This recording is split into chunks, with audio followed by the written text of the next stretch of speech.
सरकार का लेटर से मेरा कोई लेना देना नहीं है, ऐसी कोई पोस्ट मैंने की। ऐसे यही ज्यादा चिल्लाते हैं हलाला की पैदाइश, तो इनको सबक सिखाने का समय नहीं है।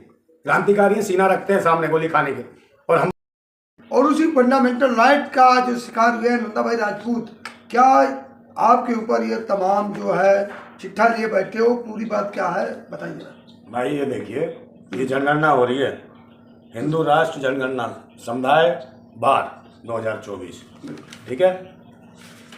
और ये दिया जा रहा है भारत की जाति जनगणना, राज्यवार भारत की जनगणना है 543 सीटों की, ठीक है। ये करके कोई ये बना रहा है मेरे नाम से और इसको पोस्ट कर रहा है, काय के माध्यम से, स्पीड पोस्ट के माध्यम से इसको नंदा भाई राजपूत जाति जनगणना भेज रहे हैं, जो कि जाति जनगणना किसी भी तरीके से सही नहीं है।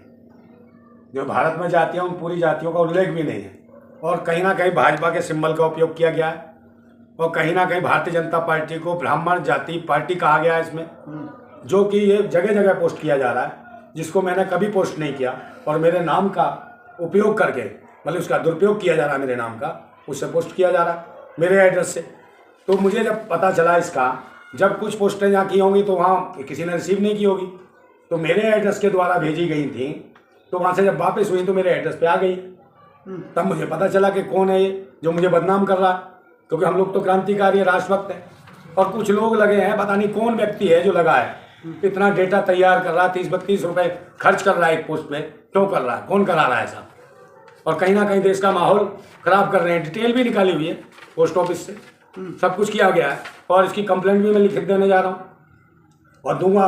और आपके चैनल के माध्यम से जो चैनल है या अखबार है, ये भी एक जांच एजेंसी है, तो सबसे बड़ी एजेंसी तो हमारी है सोशल मीडिया, तो इसके माध्यम से मैं पुलिस प्रशासन को, गृह मंत्री को, प्रधानमंत्री को, ईडी को, सीडी, सीबीआई, जांच एजेंसी जितनी भी हैं, उनके संज्ञान में डालना चाहता हूं कि इस प्रकार से धांधली हो रही है, मुझे बदनाम करने की जो साजिश और कोशिश की जा रही है, मुझे राष्ट्रभक्त और राष्ट्रद्रोही बताने की कोशिश की जा रही है, उसके माध्यम से कहीं ना कहीं मुझे गुमराह किया जा रहा है, कहीं ना कहीं मेरा नाम बदनाम किया जा रहा है, और मैं जो यहाँ से चुनाव लड़ने की तैयारी कर रहा हूँ, कहीं ना कहीं मेरा माइंड डिस्टर्ब करने की कोशिश की जा रही है। ऐसे लोगों के खिलाफ एक उचित कार्रवाई करे भारत सरकार। ऐसे लोगों जो अफवाह फैला रहे हैं, मेरे नाम से इस प्रकार की जाति जनगणना भेज रहे हैं हिंदू राष्ट्र की, और हिंदू राष्ट्र का मतलब क्या है, कोई भी किसी राष्ट्र की मांग नहीं कर सकता, जबकि भारत राष्ट्र है, ठीक है। संविधान हमारा कहता है कोई हिंदू राष्ट्र की बात करे, इस्लाम राष्ट्र की बात करे, खालिस्तान राष्ट्र की बात करे तो उग्रवादी है, देशद्रोही, आतंकवादी है।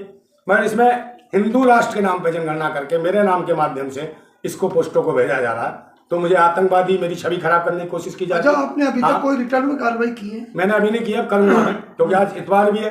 कल मेरे पास आया तो उस टाइम में पत्रकार आ गए, तो काफी समय हो गया इंटरव्यू देते देते, तो मैंने लेटर भी लिखवाया भाई, वकील के माध्यम से बातचीत भी की, समय लगता है, तो मुझे लगता है आज संडे है तो कल मैं इसकी लिखित क्या लगता है किन लोगों का हाथ हो सकता है इसमें किन लोग का है? कोई जिसको सरकार से जो धर्म या मजहब के नाम पर उन्माद फैला रहे हैं, जातिवादी गुंडे हैं, अपने स्तर पर काम करना चाहते हैं, जिन्हें लगता है कि सच बोलने वाले क्रांतिकारी आदमी को बंद किया जाए, इस पर झूठे मुकदमे ठुकवा दिए जाए, इसे देशद्रोही और आतंकवादी घोषित करके इसे NSA का मुकदमा लगा दें, राजद्रोह का मुकदमा लगा दें और इसको जेल में चला दें, ताकि ये जो गरीब शोषित वंचितों की देश की मूलभूत जन सुविधाओं को लेकर आवाज ना उठा सके, और सरकार को जो आईना दिखाने का ये व्यक्ति काम करता है, दोबारा कभी आईना ना दिखाए और जेल की काल कोठरियों में पड़ा रहे। कुछ लोग ये कहते हैं ना कि नंदा भाई सनातन के विरुद्ध बात करते हैं। कौन सा सनातन? सनातन आपके हाथ में सनातन है क्या है? भले कुछ भी लिखोगे, कुछ भी कहोगे, हम अगर शिक्षा, स्वास्थ्य, रोजगार की बात करेंगे तो तुम सनातन की बात करोगे, हम बहन बेटी की सुरक्षा की बात करोगे तो तुम कहोगे तुम पाकिस्तानी हो, ठीक है। हम किसानों की बात कर देंगे, जवानों की बात कर देंगे तो तुम कह दोगे हलाला की पैदाइश है, और हम इतना कह देंगे भाई तुम जो आजादी से पहले अंग्रेजों के साथ जो तुम्हारी अम्मा ने मुंह काला करा, तुम उसकी पैदाइश हो, ये कौन बताएगा? तो तुम्हें जलन हो जाती है। तो ये मुंह काला की पैदाइश है, यही ज्यादा चिल्लाते हैं हलाला की पैदाइश, तो इनको सबक सिखाने का समय आ गया। और जो सोचते हैं कि ऐसी हरकतें करके हमको कोई डरा देगा, तो हम डरने वाले नहीं हैं। क्रांतिकारी सीना रखते हैं सामने गोली खाने के, और हम मांग भी नहीं सरकार से कि कहे हमें भाई सुरक्षा दो। सरकार का काम है कि कोई ऐसा कर रहा तो सुरक्षा उसका काम है, देश के देशवासियों की सुरक्षा करना। हम क्या सुरक्षा मांगे? और इतनी स्थितियां खराब हो गई हैं कि भाई आज कोई किसी पर विश्वास नहीं कर सकता। शासन प्रशासन सबकी जो है ना ऐसी मजाक बना रखी है इन्होंने कि कहीं भी कार्रवाई सही नहीं हो रही है। तो स्थितियां कई बार तो ऐसी लगती है मुझे तो करना पड़ेगा, क्यों? फॉर्मेलिटी के लिए देना पड़ेगा लिखित रूप में जरूर, क्योंकि इन्हें विश्वास तो रहा ही नहीं। अगर आज पुलिस या प्रशासन ये सब सख्त होते तो इस प्रकार के लोग हरकतें ना कर रहे होते बदनाम करने की। सिस्टम जितनी जांच एजेंसियां हैं, तो अब स्थिति ऐसी लग रही है कि मुझे न्याय के लिए उनके पास जाना पड़ेगा जो खुद न्याय के लिए पैसा मांगते हो, समझे?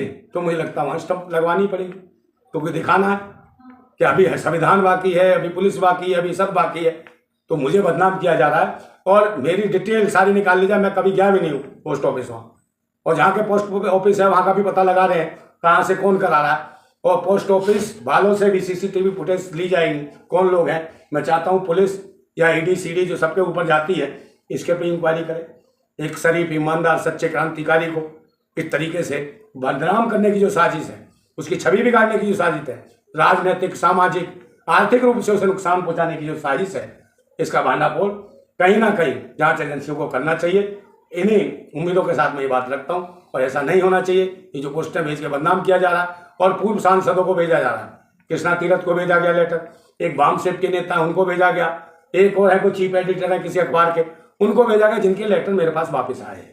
और इसके ऊपर मेरा जो नाम है, नाम के नीचे नंबर डाल रखा है, फोन नंबर, वो मेरा नंबर नहीं है। नंबर लगाओ तो किसी महिला का आता है, डॉक्टर यादव करके या कोई, उसका आता है, तो ये वो कहती है भैया मेरे पास तो फोन आ रहे हैं आपके नाम से, तो नंबर भी किसी का गलत डाला है, मतलब एड्रेस मेरा डाला है, और एड्रेस वो डाला है जो भारत निर्वाचन आयोग में मेरी पार्टी जो रजिस्ट्रेशन है वो वाला एड्रेस डाला है। तो मुझे लगता है भारत निर्वाचन आयोग को भी मैं सूचना दूंगा कि आपके यहाँ से लीक कौन कर रहा है मेरा एड्रेस, और कौन इस तरीके से कौन है भारत निर्वाचन आयोग में बैठा है क्या कोई। क्योंकि जब से मैंने चुनाव लड़ने की घोषणा की है कि लोकसभा चुनाव लड़ूंगा, तब से मुझे इस प्रकार की हरकतें जो की जा रही हैं, और ये संदेश है कि मेरे साथ कुछ गलत भी हो सकता है, हमला भी हो सकता है। हमले की परवाह नहीं, मरने के लिए तो हम घूम रहे हैं। अगर डर नहीं होता, मरने का डर होता तो फिर हम क्रांति क्यों करते? पर क्रांति करेंगे, राष्ट्रहित में लड़ेंगे, कोई डर नहीं, कोई भय नहीं है। और आप लोगों के सामने कहना जरूरी था कि इस प्रकार का लेटर से मेरा कोई लेना देना नहीं है, ऐसी कोई पोस्ट मैंने की नहीं है। और जिसने ये पोस्ट की है उसके खिलाफ पुलिस कार्रवाई करे, उसे तुरंत पकड़ के जेल में डाले, और उससे पूछे कि हरकतें क्यों करा रहा है, क्यों देश के अंदर किसी व्यक्ति की छवि खराब कर रहा है। Thank you.